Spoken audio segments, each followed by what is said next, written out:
पुण्यतिथि है। यह सिर्फ एक पुण्यतिथि नहीं है, हमारे फ्यूचर के लिए एक संदेश है कि हमें हमारी पुण्यतिथि कैसे मनाना है और अपने पूर्वजों को याद रखना है।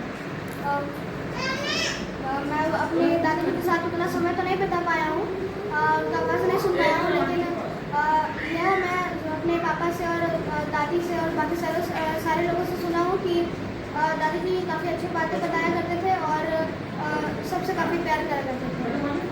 धन्यवाद। मेरा प्रणाम, नमो बुद्धाय। मैं आज यहाँ पे खड़ी हूँ मेरे दादाजी के परिनिर्वाण दिवस के अवसर पर। और जैसा कि सब जानते हैं, बचपन से मैं दादा दादी के साथ रही हूँ, तो बहुत ज़्यादा उनके साथ करीबी है मेरा रिश्ता। दादाजी, जैसा कि उज्ज्वल ने कहा, वो बताते थे कि अन्न का क्या महत्वपूर्ण है। दूसरा बात जो मैंने सीखा था वो था कि समय, आप समय को कैसे उपयोग करते हैं। वो हमेशा मुझसे कहा करते थे कि जो खोएगा, जो सोएगा वो खोएगा, जो जागेगा वही पाएगा। तो उन्होंने मुझे हमेशा बचपन से ही अच्छी चीज़ें सिखाई है, सही राह पे चलने के लिए बताया है। और यही बौद्ध धर्म भी हमें सिखाता है जो हमारे पूर्वजों ने सिखाया। तो मैं इससे बहुत ज़्यादा प्रभावित हूँ और दादाजी को मेरा सादर प्रणाम, मेरी सादर श्रद्धांजलि है उनको कि उन्होंने मुझे इतना अच्छा सीख दिया बचपन से, और मैं आज यहाँ पे उनके बारे में कुछ बोल पाई। के अवसर पर सभी लोग हमारे पास जुड़ रहे हैं और दादाजी पुण्यतिथि को उनके बताए गए रास्ते के अनुसार हम लोग उनका पुण्यतिथि को मना रहे हैं। और हमारे दादा काफ़ी संघर्ष करके हम सभी को इस मुकाम तक पहुँचा है कि हम लोग हर वर्ष उनका पुण्यतिथि को मना पा रहे हैं।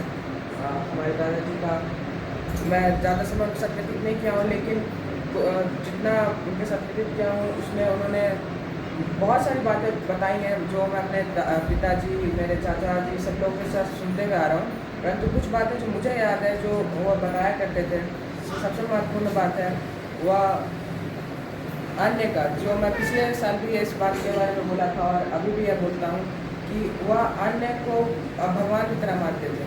और अन्य यानी प्रकृति का जो दिया हुआ हमारे लिए खाना है, उसे वह बर्बाद नहीं करने के लिए और उसका सही तरीके से उपयोग करने के लिए बताया है। तो अब यहाँ पर सभी लोगों से अनुरोध करूँगा कि हर कोई जो अन्य बर्बादी ना करें और अन्य का भगवान की तरह माने और हमारे दादाजी को जो बताया गया रास्ता है उसे हम लोग पालन करते रहें। और भी बहुत सारी बातें हैं जो दादाजी ने हमें बताया है, हमें इस मुकाम तक खड़ा किया कि हम लोग हर साल दादाजी के पुण्यतिथि को मना पा रहे हैं और जितने भी अंकल हैं और सभी लोगों का नौकरी लगा पाए हैं और हम लोग अभी बढ़ पा रहे हैं। इसमें दादाजी का पूर्णतः योगदान है। अब मैं अमृत